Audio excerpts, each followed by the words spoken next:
I always dreamed about owning an older Ferrari or an older Maserati or an older Alfa Romeo, something exotic and Italian. I wanted a car that was beautiful, a car that spoke to me in the same fashion as any of the coach-built Italian cars. And the Tubolare Zagato kind of ticks all the boxes. I really drilled down my search for one of those, and frankly, it's tough to find one. I couldn't come upon one that was done and ready to do the things I want to do with it. So instead, I bought a project. I love all cars. Ever since I was 15 years old, I got my first Alfa. I'm very interested in automobiles in general. Actually, every part about a car to me is interesting.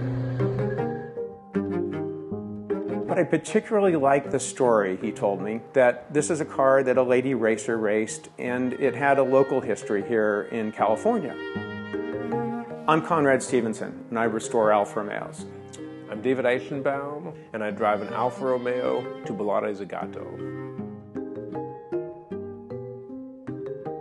I learned about the art of Italian coach building. It intersects with this incredibly romantic period, the golden age of the post-war sports car, the 1950s through the mid-1960s, when Alfa Romeo would sell you the same car that they would sell the team at Sebring. This particular car is really special in that it's one of the greatest Alfas that came along in the early 60s. It was a special built racing effort that Alfa came back to racing with. It's the Tubolare Zagato, a TZ1. I actually did a nationwide search, gotten to know a lot of restoration shops for Italian cars, and whenever I would talk about Alfa Romeo, Conrad's name would come up. He kept on being associated with Alfa Romeos. I, for some reason, have always been into restoring automobiles.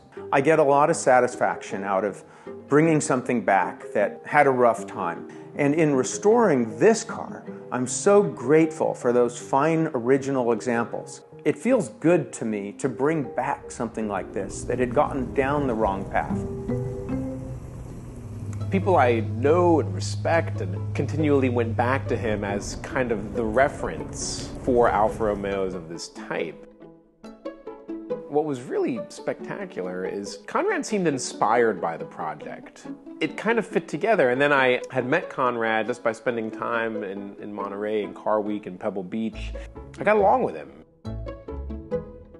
It was a really challenging project. It was also raced in the United States. So much of the innovation was done with a little bit of Los Angeles aircraft repairs and, good quality parts, but not at all correct. With this car, from the get-go, David Eichenbaum, the owner, decided to show it in the state that it was, which was a running race car, and with all that evolution. The car was sold in Los Angeles in 1964 to a guy named Lou Mellon, who had it race with Dino and Nick Diagardi, who were two Italian brothers who were kind of hot shoes with a performance car shop in Los Angeles. This car first came to California and raced at Candlestick Park. They did not have remarkable success with the car, and they sold it in either late 1965 or early 1966 to Al and Nadine Brengel. Al and Nadine had a shop called Motec, and Motec was an Alfa Romeo distributor in Southern California.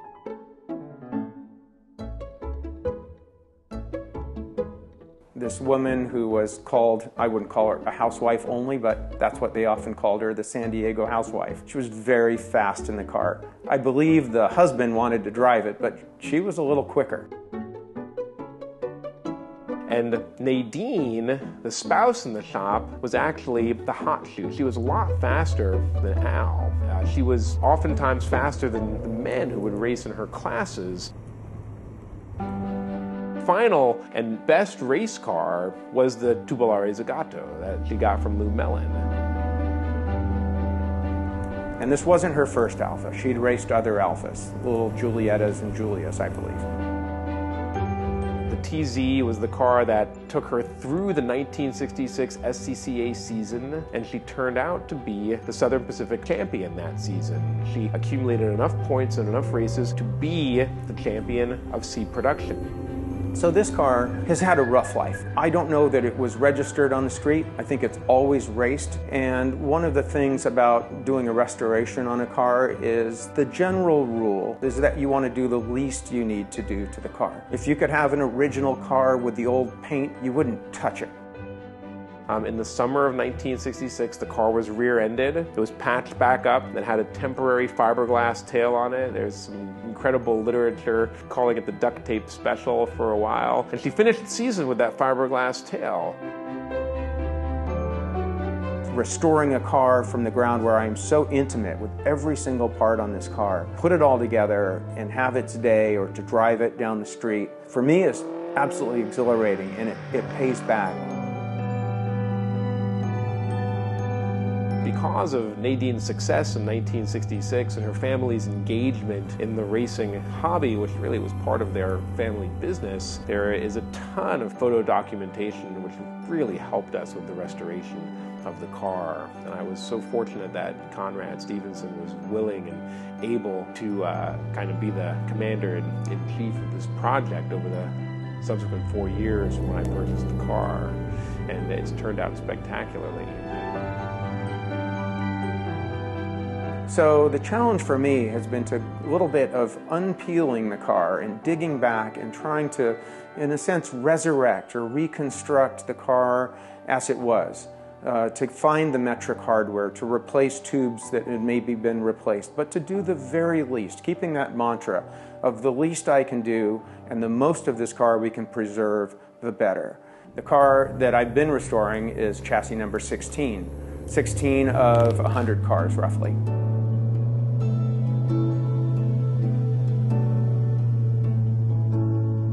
Someone said, "Conrad, I think you might be getting too emotional about this project." And because I do, I was so particular about how the shape might come off or what kind of clamp you use or what. I really do care about these details to the point where I've had incidents with people and they say, "Dude, you need to just calm down." And I can't, and I won't. The TZ, because of its weight, you hit a bump in a light car that weighs around 1,600 pounds, it goes in the air. So you need to be very attentive to drive the car. I love it. This is a car that will want to kill you, but it's so fun. So it's intense. The most touching moment and impactful moment to me to date was when Tom Brengel, son of the racer, Nadine Brengel, when he came to Pebble Beach to see the car, he brought with him all of the things that his mother had collected and his father had collected and he had kept from the car's historic 1966 season. He brought the steering wheel that his mother hit with the helmet when she was in the collision. He brought the newspaper clippings about his mother's success. He brought the model Alfa Romeo TZ that his father had painted with the livery to see what it would look like on the car. He brought all of this stuff and he gave it to me to keep with the car. So he doesn't have it anymore. But you know what? I don't have it either. The car has it.